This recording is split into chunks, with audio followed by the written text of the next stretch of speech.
A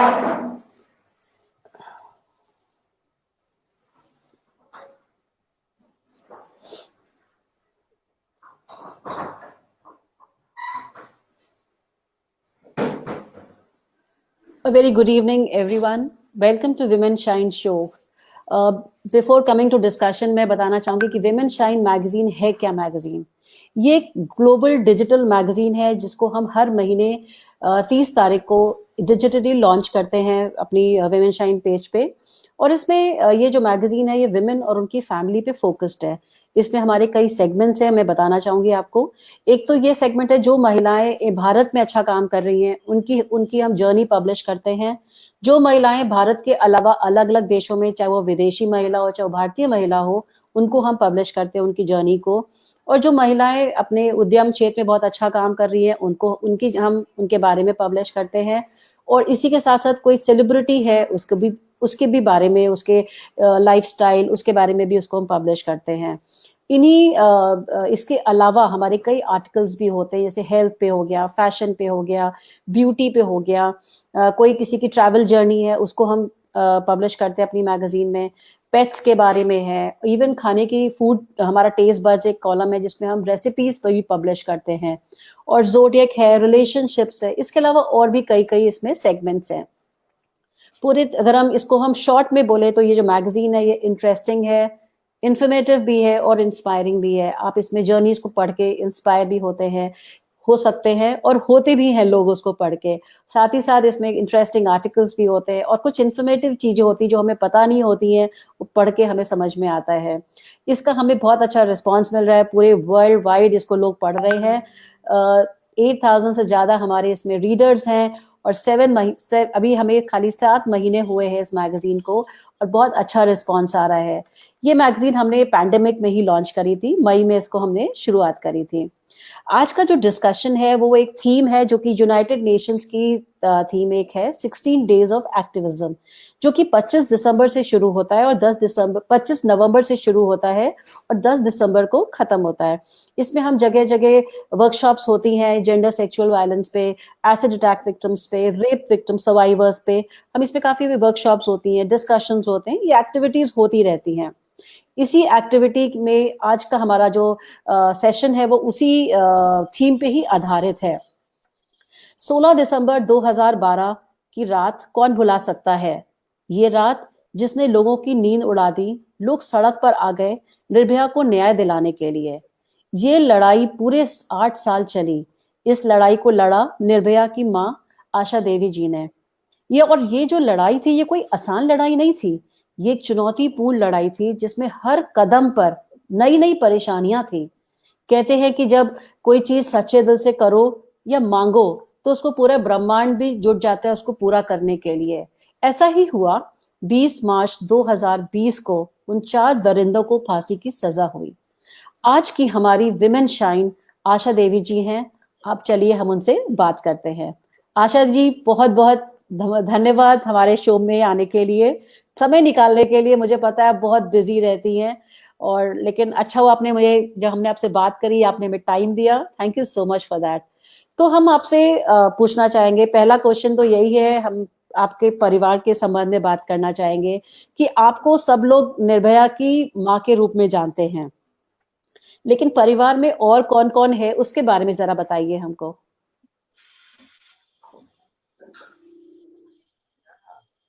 वैसे तो बहुत बहुत बड़ी फैमिली है, सब लोग हैं, सब लोग। खासकर हमारे परिवार में 5 जाने थे। निर्भया थी तो अब निर्भया नहीं है, उनके 2 भाई हैं और हमें तो कुल मिला के हम अपने फैमिली में 4 लोग।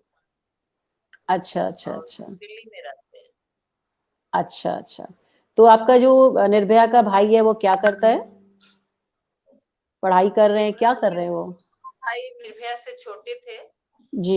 तो अभी एक पढ़ाई कर रहा है और एक बड़े जो है वो जॉब में है, इंडिगो अच्छा एयरलाइंस की जॉब।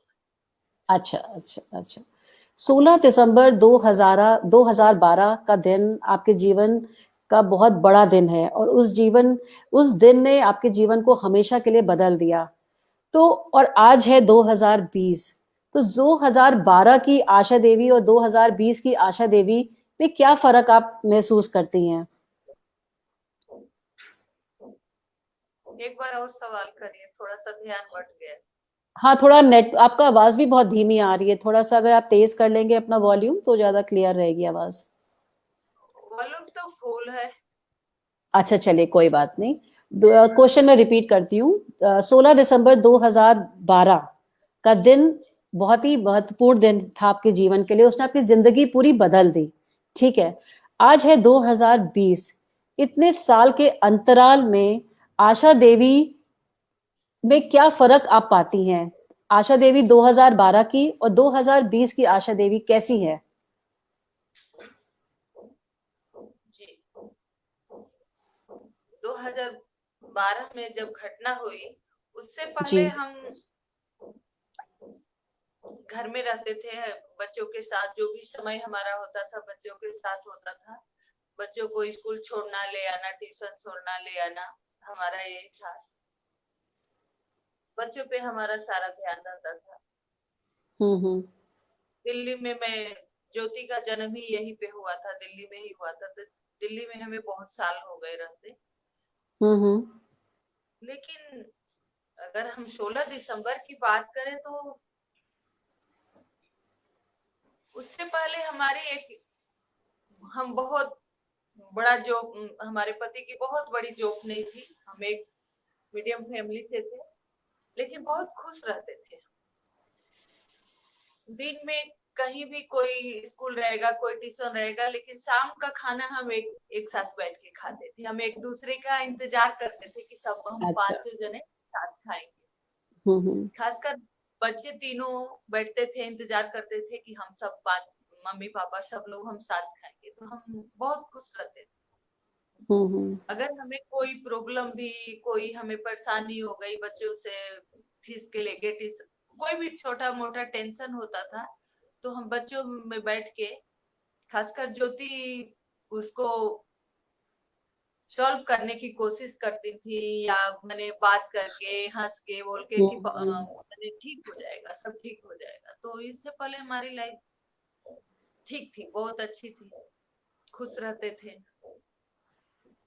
खासकर हमारे लिए वो खुशी का दिन होता था जब बच्चों का रिजल्ट आता था, तो हमें भी लगता था कि चलो इनकी इनकी तो एक साल की मेहनत सफल हुई, हमारा भी एक साल का संघर्ष सफल हुआ, बच्चे अच्छे नंबर से पास।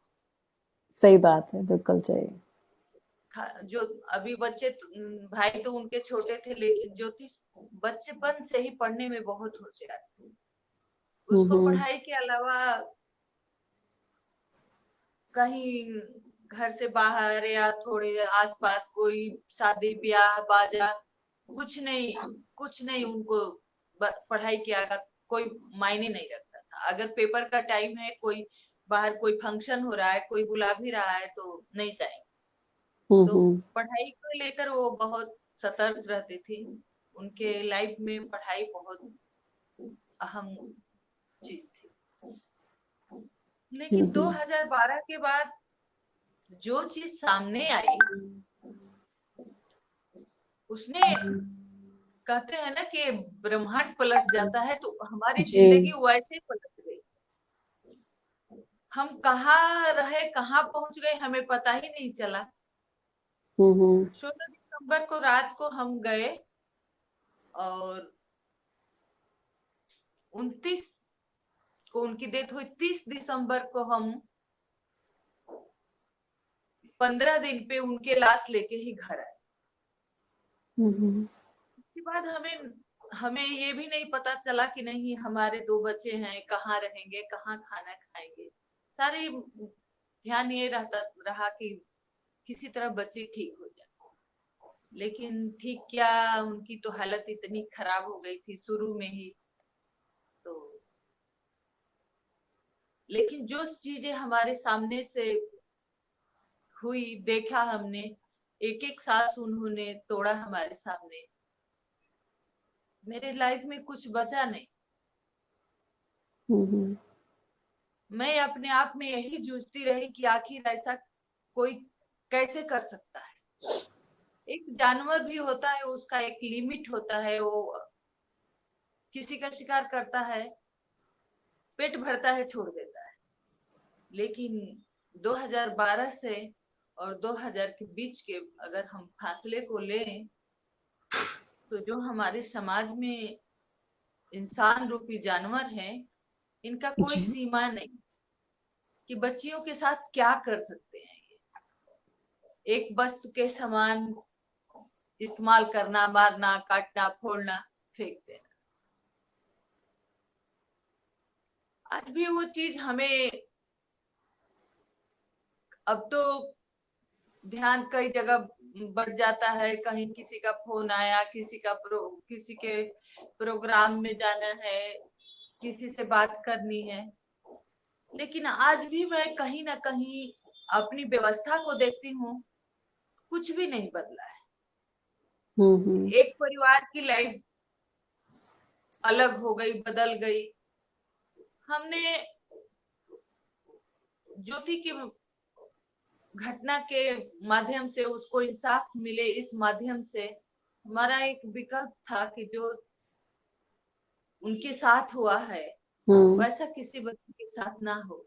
जी। मैंने निस्वार्थ अपना सारा समय समाज के लिए दिया। दिल्ली से बाहर गई, यूपी, बिहार, हैदराबाद, पंजाब, चेन्नई तक मैं गई, कॉलेजों में गई। हमने यही आवाज उठाई इस क्राइम के खिलाफ कि हम्म। हम सब लोग के इसके खिलाफ आवाज उठानी चाहिए, इसके खिलाफ काम करना चाहिए कि ऐसा ना। हम्म। लेकिन आज मैं आपको यही बताना चाहूंगी कि आज भी हम 2012 में ही खड़े। बहुत सारे कानून बने, बहुत सारे चीजें बदली गई, लेकिन वाकई में बदली नहीं। वो जो भी बदली कागजों में रह। हम्म।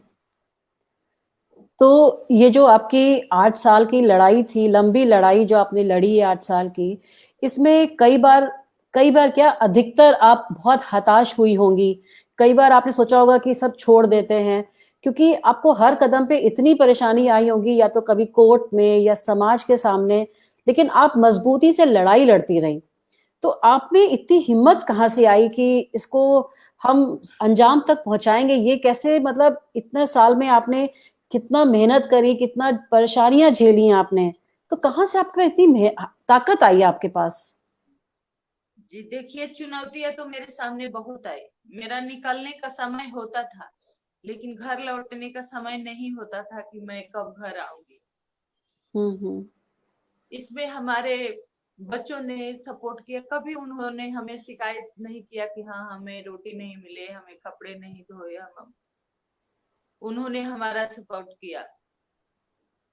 और अगर हमारे हस्बैंड की बात करें तो उन्होंने अपनी जॉब की परवाह ना करके कभी भी इन 7 सालों में हमारी पति की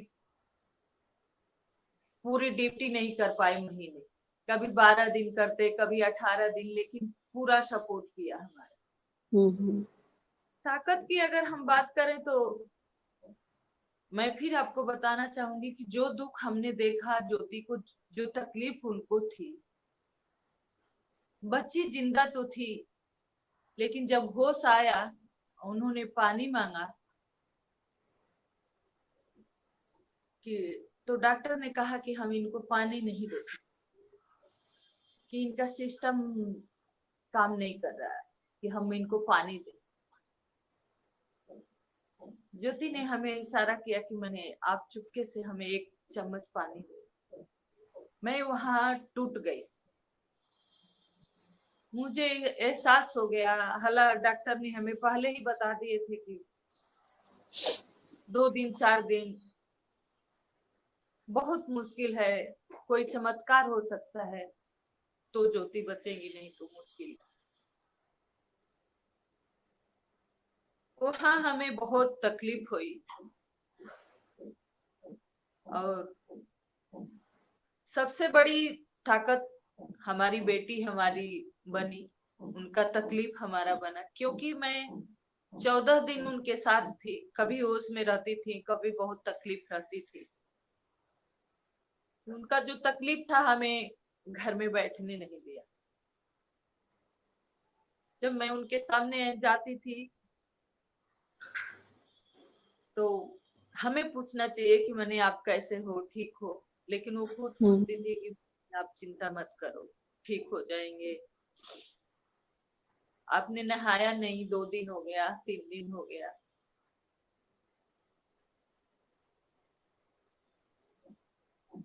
उन्होंने कहा कि उनको छोड़ना नहीं, उनको ऐसी सजा मिले कि कभी दोबारा फिर किसी बच्चे के साथ ऐसा ना। मुझे एहसास हुआ कि एक बच्ची जिंदगी मौत से जूझ रही है, लेकिन फिर भी उनको ये है कि उनको सजा मिलेगी तो समाज में ऐसा नहीं होगा। तो हमारी ताकत जो बनी, हमारी बेटी का दुख बना। जो इंसान जिंदा है और एक बूंद पानी के लिए तरसते चला गया, ये मुझे कभी चैन से, आज भी मेरे को जब ये चीज याद आती है, कभी कभी गिलास उठाती हूँ हाथ में, तो मुझे याद आता है कि मेरी बच्ची एक बूंद पानी के लिए तरस गई। मरना जीना दुनिया के साथ है, हम भी मरेंगे, आप भी मरेंगे, लेकिन एक मासूम को ऐसी मौत मिली जो हम लोग देखकर जीते जी मर गए, और हर रोज मरते हैं।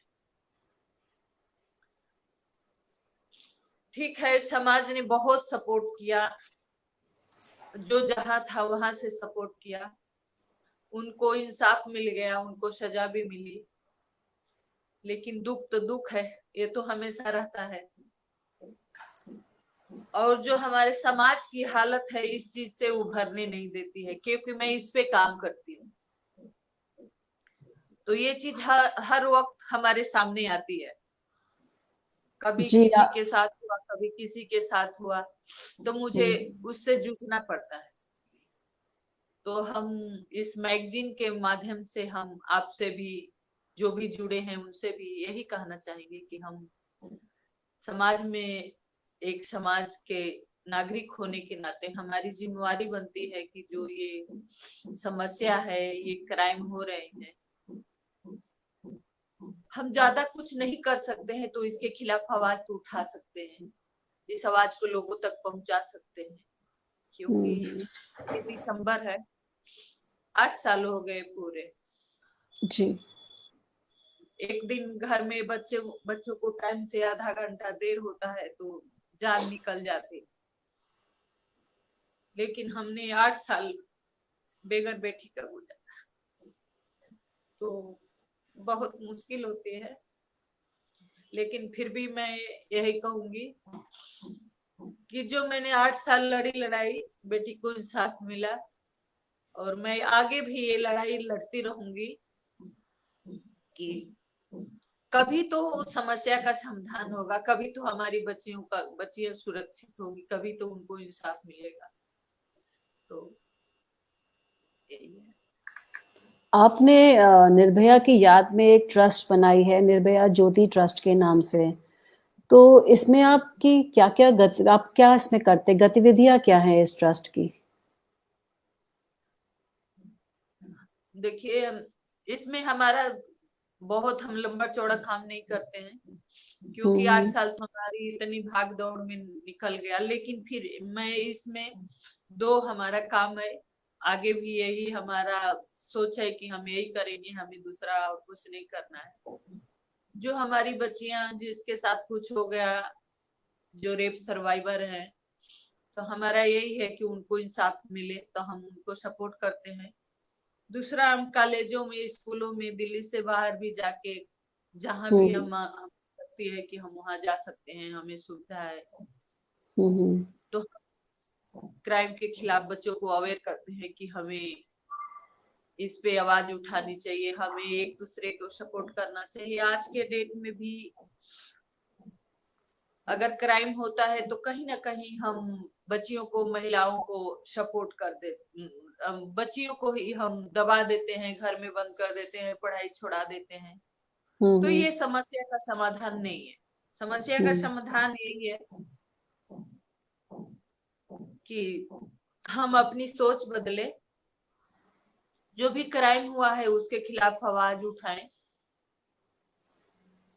खासकर उन परिवारों से हमारा यही कहना है कि जिनके घर में, जिनके बच्चियों के साथ परिवार में अगर ऐसा कुछ होता है तो हमें उसको दबाना नहीं चाहिए। उस बच्ची का, उस महिला का सपोर्ट करें और जो भी मुजरिम है उसको सजा मिले। और एक बात और है कि कहीं ना कहीं इसको, इस क्राइम को हम बढ़ावा देते हैं जब कि किसी के साथ क्राइम हुआ उसको हम चुपचाप सह के घर में बैठ गए, तो जी। कहीं ना कहीं हम उसको बढ़ावा दे दिए कि भाई हम तो चुपचाप बैठ गए, उसके उसका हौसला बढ़ता है कि हम और भी करेंगे, कोई हमें हमारे खिलाफ कोई नहीं जाए। तो हमें इस चीज को छिपाना नहीं चाहिए। हम्म। आज कहीं भी हम जाते हैं, कहीं भी हमको इनवाइट किया जाता है तो हमें पता लगता है, कहते हैं कि नहीं हम महिलाओं के सशक्तिकरण के लिए बात करते हैं, लेकिन हमारे हमारे इस टाइम की जो है चीजें सामने है, टेक्नोलॉजी इतनी आगे है कि हमारे बच्चे बच्चियां बहुत पढ़ रहे हैं। हम्म। खासकर बच्चियों को हम कहना चाहेंगे, महिलाओं को, कि उनको सशक्त करने की जरूरत नहीं है, वो अपने आप में सशक्त है। सिर्फ और सिर्फ उनको एक आश्वासन और सपोर्ट की जरूरत है। कहीं ना हम्म। कहीं हम अपने बच्चों में फर्क करके उनको कमजोर करते हैं। तो हमारा यही मानना है हर बाप, माँ बाप से, हर समाज के लोगों से, कि हमें बेटे बेटी में फर्क नहीं करना चाहिए। जैसा हमारा बेटा है वैसे ही हमारी बेटी है। हमें तो और बेटियों को और सशक्त करना चाहिए कि कल को उनको शादी ब्याह होगा, दूसरे के घर जाना है, तो हमें बेटियों को तो और सशक्त करना चाहिए कि जब तक हमारे पास आए तब तक तो ठीक है, कल को उनको दूसरे घर में जाना है तो अपने आप में सशक्त रहेंगी, तो उन्हें कोई चीज की दिक्कत नहीं रहेगी। तो मेरा यही काम है, मैं यही आगे भी यही करूंगी कि जो भी हमारी हम्म। बच्चियां हैं उनको इंसाफ मिले, क्राइम कम हो।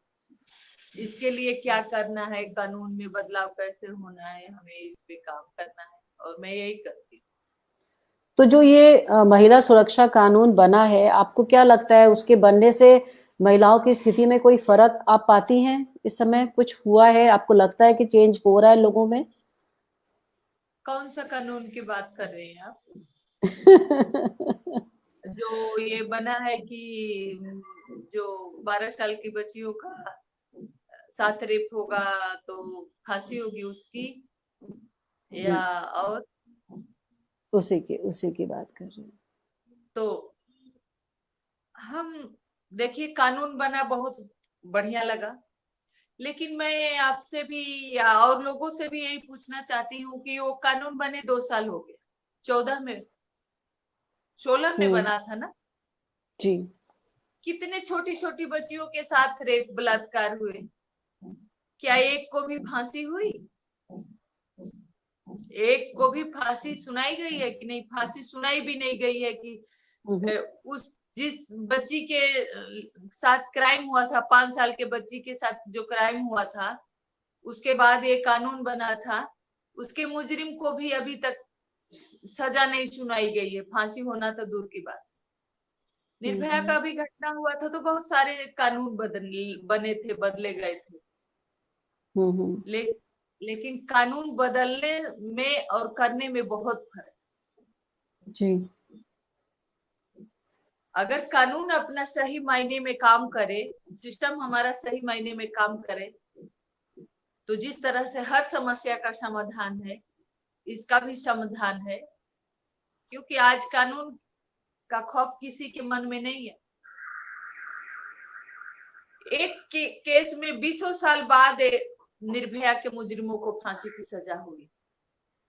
फांसी की सजा सुना दी जाती है, होती नहीं है, क्योंकि उनको पता है कि 8 साल 10 साल जब जब निकल जाएगा तो उनको एक ये भी कानून है कि वो एक अपील कर सकते हैं कि हमें 10 साल बीत गया, हमें अब हमारी फांसी माफ कर दी।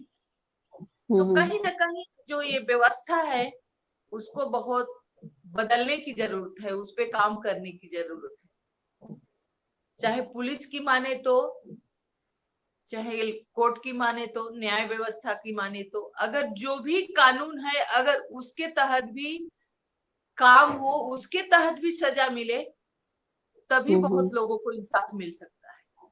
लेकिन होता नहीं है। आप देखे कि निर्भया केस में कुछ भी बाकी नहीं था, सारे सबूत मिले थे, सारे सैंपल मैच खाए थे, तीनों कोर्ट ने फांसी की सजा मुकर्रर कर दी थी, लेकिन फिर भी इतने साल लग गए। जब उनकी फांसी की डेट आने लगी तो बार बार पोस्टपोन होने लगी। हम भी बहुत जगह जाते हैं, बात करते हैं, आप भी इस समाज में इसके मैगजीन के माध्यम से काम करती हैं, लेकिन किसी का ध्यान या कोई अभी इसमें बात कर रहा है कि वो बार बार फांसी क्यों पोस्टपोन हो रही थी? क्योंकि ये कानून में कमियां है, इसलिए बार बार फांसी पोस्टपोन हो रही। तो हमें इसमें बदलने की जरूरत है। तो जो भी हमको तो कभी कभी यही लगता है कि जब घटना हुई, रिपोर्ट हो गया, केस कोर्ट में चली गई और मुजरिम जेल के अंदर चला गया, तो समझिए कि वो स्वतंत्र हो गया। विक्टिम परिवार है, सजा उसको मिली कि वो इस जगह उस जगह धक्का खा रहा है। सही बात। उसका तो अब पॉइंट बन गया, वो तो जगह देख रहा है कि कहाँ हमें खाली लाइन मिले कि हम अपील करें कि हमें जमानत मिल जाए, हम अपील करें कि हम छूट जाए, क्योंकि ऐसे ही हमारा कानून है।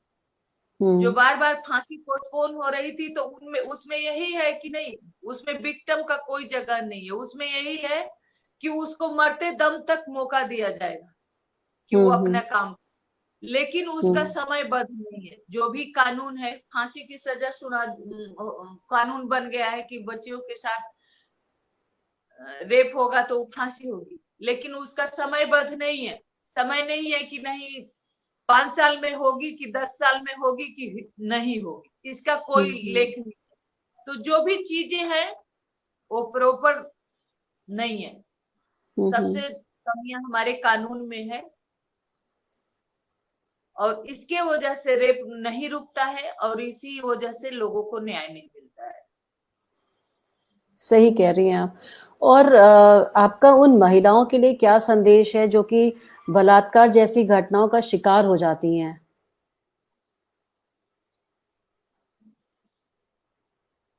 उनके लिए हमारा यही कहना है कि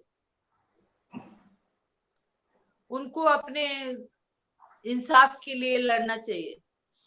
आपने एक बात हमें पूछा था कि आप कई बार टूट जाती थी। मैं बहुत रोती थी, बहुत टूटती थी, लेकिन कहीं ना कहीं हमें कानून पे विश्वास था।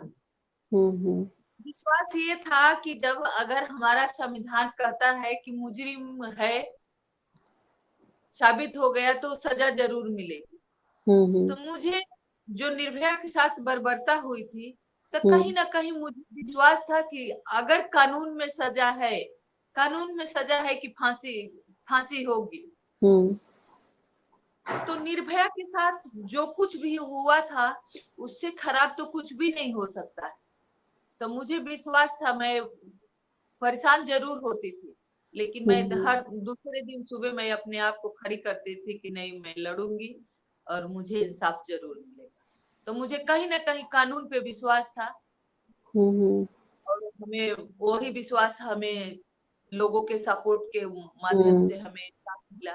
तो मैं यही कहना चाहूंगी कि मैं कह रही हूँ, बोल रही हूँ, आसान है लड़ना और इंसाफ पाना बहुत मुश्किल है, लेकिन मैं इतना जरूर कहूंगी कि कानून को भी, पुलिस को भी अपना एक ऐसा काम होना चाहिए, एक ऐसा माहौल बनाना चाहिए कि लोगों को कानून पे विश्वास रहे, पुलिस पे विश्वास रहे, जो कि आज नहीं है।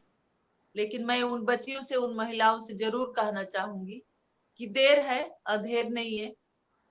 आप कोशिश करिए कि जो भी आपके साथ क्राइम किया है उसको सजा जरूर, क्योंकि छोड़ना ही इस क्राइम को बढ़ावा देना। जब तक हम चुपचाप घर में सहते रहेंगे, बर्दाश्त करके बैठे रहेंगे, तब तक हमारे साथ क्राइम होता रहेगा। तो मैं यही कहूंगी कि इस क्राइम के खिलाफ हर आदमी को आवाज उठाना चाहिए। जो भी मुजरिम है उसको सजा जरूर मिलनी चाहिए, चाहे वो हमारे घर से हो, हमारा भाई हो, हमारा पति हो, हमारा पिता हो।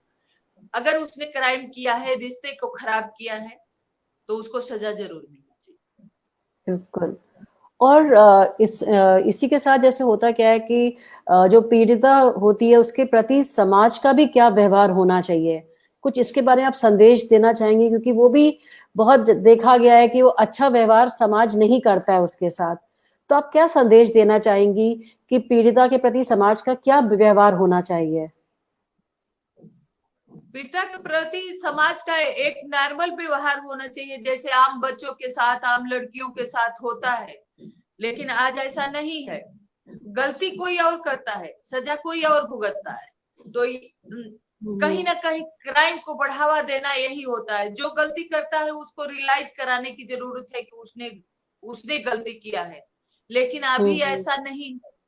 जब तक ऐसा नहीं होगा तब तक हमारा समाज नहीं बदलेगा। आज अगर एक बच्ची के साथ क्राइम होगा तो उसकी शादी नहीं होगी कि इसके साथ तो गलत हुआ था, लेकिन उस मुजरिम की शादी जरूर आजे बाजे के साथ होगी, क्योंकि वो लड़का था। बिल्कुल। तो यही है कि घर वाले, समाज उस लड़के को, उस पुरुष को तिरस्कार करे, उसको रियलाइज कराए कि नहीं वो गलती है, वो गलती किया। उसको समाज में हो कि एक बच्ची के साथ इसने गलत किया है, इसकी शादी नहीं होनी चाहिए। अगर चीजें ऐसी होगी, चीजों को जो गलती हो रही है उनको रियलाइज कराया जाएगा, तभी ऐसे समाज में बदलाव आएगा। क्योंकि उनको तो पता है कि हम जेल में जाएंगे फिर बाहर आ जाएंगे। आज भी हो जाता है कि लड़की क्यों गई थी वहां पे, तो लड़का है वो कुछ भी तो ऐसा तो है नहीं कि ये कानून में थोड़ी लिखा है कि नहीं लड़की 12 बजे रात को रोड पे जाएगी तो रेप होगा, और लड़का 12 बजे है तो उसको कोई पूछेगा नहीं। ये तो दोनों रोल तो समान होना चाहिए। तो कहीं ना कहीं आज के डेट में भी मैं अभी लॉकडाउन में भी बहुत ऐसे मैंने ऑनलाइन प्रोग्राम किया है, बहुत सारी बातें हुई हैं। लेकिन आज भी अगर महिलाओं की भी बात करें तो महिलाओं के खिलाफ, महिलाएं ही पुरुष के खिलाफ बात करना नहीं चाहती। जो पढ़ी लिखी है, वकील हैं, वो कहीं ना कहीं खुद महिलाओं को ही उस केस का जिम्मेवार मानती है। तो जब तक जो गलती करता है उसको रियलाइज नहीं कराया जाएगा, उसको सजा नहीं मिलेगी, उसका समाज में उसका तिरस्कार नहीं होगा, तब तक तो बहुत मुश्किल है। बिल्कुल सही बोला आपने, हमें ये जरूर करना चाहिए। इनफैक्ट जो जो आपकी जो निर्भया ट्रस्ट है, मुझे लगता है अगर जैसे आपने बताया कि आप इसको कॉलेजेस में जाके आप सेशंस लेंगी, अवेयरनेस करेंगी, तो इससे बहुत जरूर इम्पैक्ट आएगा, इसका असर जरूर पड़ेगा इस चीज का। खैर अभी तो लॉकडाउन है, लेकिन कुछ टाइम बाद ये जब सब चीजें ठीक हो जाएंगी तब और अच्छे लेवल पे आप काम कर सकती हैं, जगह जगह पहुंच सकती हैं, आप लोगों को अपनी बात कह सकती हैं। तो मैं अंत में यही कहना चाहूंगी कि जब हौसला बना लिया ऊंची उड़ान का, फिर देखना फिजूल है कद आसमान का। तो thank you so much Asha ji समय देने के लिए, और बहुत बहुत बेस्ट विशेस आपके लिए। आप जो आपने जो नया मुहिम शुरू किया है अपने ट्रस्ट के माध्यम से, मैं चाहूंगी इसमें बहुत लोग जुड़े आपके साथ। ये एक आवाज है जो सिर्फ आपकी आवाज नहीं है, सारे देश के माओं की आवाज है अपनी बेटियों के लिए। तो सब इसमें जुड़े साथ में, आपके साथ और भी लोग जुड़ने चाहिए जो इस चीज को एक दूसरे आयाम तक पहुंचाएं, और लोगों को ये असर आए, लोगों के दिल में जरूर ये बात पहुंचे कि ये बहुत जरूरी है लोगों तक आवाज पहुंचाना। लड़कियों को अपनी खुद समझदारी से काम करना चाहिए कि और जो ये लोग गंदे काम कर रहे हैं उनको एक्चुअली तिरस्कार करना चाहिए समाज से, उनको बिल्कुल हटा देना चाहिए, उनको अपमान करना चाहिए इतना कि उन्हें लगे कि क्या उन्होंने गलत अपराध किया है। तो थैंक यू आशा जी समय देने के लिए। और मैं आपको बोलूंगी जब आप लखनऊ आइएगा तो जरूर हमसे मिलिएगा, और हम लोग कुछ सोच सकते हैं साथ में काम करने के लिए। लखनऊ में भी बहुत सारे स्कूल हैं, यहाँ भी बहुत आपकी भी जरूरत है इस शहर में, आप अपनी आवाज को यहाँ पे हमारे माध्यम से पहुंचा सकते हैं। जरूर हम आप में आपका सपोर्ट करेंगे इस चीज के लिए। Thank you so much Asha ji, समय देने के लिए। नमस्कार।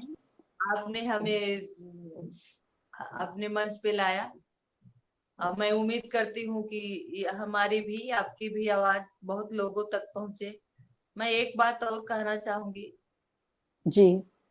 जिस तरह से निर्भया के जब फांसी पोस्टपोन हो रही थी, तो हम एक चीज ढूंढते हैं, चाहे हमसे भी पूछते हैं, आप भी पूछते हैं, कई लोग भी पूछते हैं कि हम क्या करें कि ऐसा ना हो। तो जिस तरह से आपने देखा, एक मुजरिम नहीं था, चार चार मुजरिम थे, और चारों का परिवार चाहे उनके संबंधी कहते थे कि मैं झूठ बोलती हूँ। उन्होंने गालियां भी बहुत दी हमें। मैं 8 साल इस लड़ाई को लड़ी। मैंने उनको परिवार वाले को, उन लड़कों को कभी गाली नहीं दी। मैंने एक ही हमने अपनी आवाज उठाई कि संविधान में सजा है तो हमारे बेटी को इंसाफ मिलना चाहिए। तो मैं यही कहना चाहती हूँ कि जिस तरह से मैं, उनके परिवार वालों ने गाली दी, ठीक है, क्योंकि उनको बेटे को सजा मिल गई थी। तो मैं बच्चों की दुख समझती हूँ, क्योंकि मैंने अपनी बेटी खोई है। उनके सगे संबंधियों ने गाली दिया कि मैं झूठ बोल रही हूँ। आप विश्वास नहीं करेंगी, सोशल मीडिया पे मैं एक्टिव नहीं हूँ, थोड़ा बहुत देखती हूँ, लेकिन उन दिनों में मैंने देखा लोग मुझे गालियां दे रहे हैं, ओहो, बना रहे हैं। यहाँ तक कि एक दो लोगों ने मुझे जगह डिसाइड कर दिया कि मुझे वहां भेज देना चाहिए। तो मैं कहती हूँ कि ये समाज से हम क्या उम्मीद कर सकते हैं। एक बच्ची मर गई, हजारों बच्चियां मर जाती हैं, हजारों बच्चियों को जला दिया जाता है, तब आपका दिल नहीं दुखता है, और आप समाज में खड़े होके एक समाज के नागरिक नाते एक आवाज नहीं उठा सकते हैं, और सोशल मीडिया पे गाली देते हैं कि नहीं हमने गलत किया है। तो ऐसा हमारा समाज है। मैं इसलिए इस चैनल के मैगजीन के माध्यम से बोलना चाहती हूँ कि कहीं ना कहीं ये समाज के लोग ही हमारे जिम्मेवार हैं इस चीज के लिए, कि जब बच्चियों के साथ क्राइम होता है तो चुपचाप घर में रहते हैं, और जब मुजरिमों को सजा मिलने का टाइम आता है तो वो मानव अधिकार का नाम पे खड़े हो जाते हैं कि नहीं उनका मानव अधिकार। तो ऐसे लोगों को समाज से तिरस्कार करना चाहिए, सोशल मीडिया से भी उनको तिरस्कार करना चाहिए, तभी हम समाज में आगे बढ़ पाएंगे। हम अपने बच्चों को एक उम्मीद करेंगे कि नहीं हमारे बच्चों को एक नया माहौल मिलेगा और एक सुरक्षित माहौल मिले, वो बहुत जरूरी है इस चीज का। और उम्मीद करती हूँ कि हम दोनों जने की जो चर्चा हुई है लोगों तक पहुंचे और लोग इस चीज को समझें। बिल्कुल बिल्कुल, और हमारा सहयोग हमेशा आपके साथ रहेगा। आपके पास मेरा नंबर है, कभी भी आप बात कर सकती हैं, और हम यहाँ पे आपके लिए बिल्कुल पूरा मुहिम चला सकते हैं कि ये, क्योंकि हमें भी ये समाज की मानसिकता बदलनी पड़ेगी, तभी चीजें हम इसको सही कर पाएंगे चीजों को। जी, बहुत बहुत धन्यवाद, थैंक यू।